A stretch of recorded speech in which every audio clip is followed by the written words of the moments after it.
Hello friends, welcome back to my channel.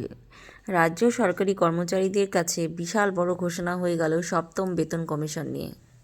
শোনা যাচ্ছে যে সপ্তম বেতন কমিশনে যে ফিটমেন্ট ফ্যাক্টরে বেতন বাড়তে পারে, এবং আরও শোনা যাচ্ছে যে চলতি মাসে থেকেই লাগু হচ্ছে কিন্তু এই সপ্তম বেতন কমিশন।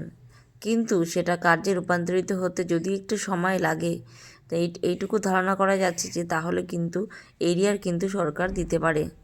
তো এই সমস্ত আপডেট কিন্তু বিভিন্ন রিপোর্টে প্রকাশিত হচ্ছে। তো অবশ্যই কিন্তু পুরো খবরটা জানার জন্য ভিডিওটি দেখতে থাকো। বহু অপেক্ষা শেষে অন্তর্বর্তী বাজেটে রাজ্য সরকারি কর্মীদের জন্য 7 পে কমিশন মানে সপ্তম পে কমিশন ঘোষণা করে দিয়েছে রাজ্য সরকার। সরকারের এই ঘোষণার ফলে রাজ্যে লক্ষ লক্ষ সরকারি কর্মচারীর বেতনের কাঠামোয় আমূল পরিবর্তন আসতে চলেছে। বাধা ধরার নিয়ম না থাকলেও কেন্দ্র ও রাজ্যে সাধারণত 10 বছর অন্তর পে কমিশন গঠন করা হয়। ষষ্ঠ পে কমিশনের মেয়াদ শেষ হয়েছে 2025 সালের 31শে ডিসেম্বর। নীতিগতভাবে 1 জানুয়ারি 2026 থেকে সপ্তম বেতন কমিশনের সুপারিশ কার্যকর হতে চলেছে, তবে বাস্তবে তা কবে হবে সে বিষয় এখনও স্পষ্ট নয়। এতদিন রাজ্য সরকারি কর্মীরা ষষ্ঠ বেতন কমিশন বা রোপা 2019-এর অধীনে বেতন পাচ্ছিলেন।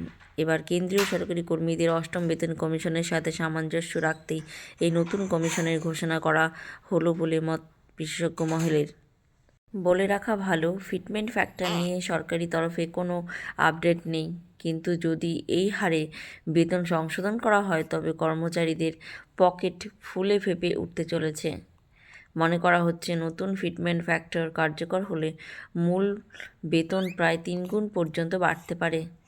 বর্তমান বেসিক পে 18,000 টাকা হলে 2.91 গুণ ফিটমেন্ট ফ্যাক্টরে নতুন বেসিক পৌঁছে যেতে পারে 52,380 টাকায়।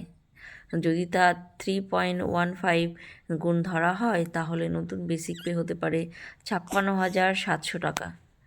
এখানে জানিয়ে রাখি, মূল বেতনের সাথে বাড়ি ভাড়া ভাতা মানে HRA এবং ডি এর পরিমাণও লাফিয়ে বাড়তে পারে।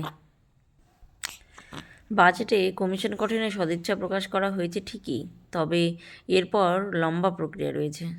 এরপর নয়া পে কমিশন গঠনের আনুষ্ঠানিক বিজ্ঞপ্তি বা নোটিফিকেশন জারি করবে রাজ্য।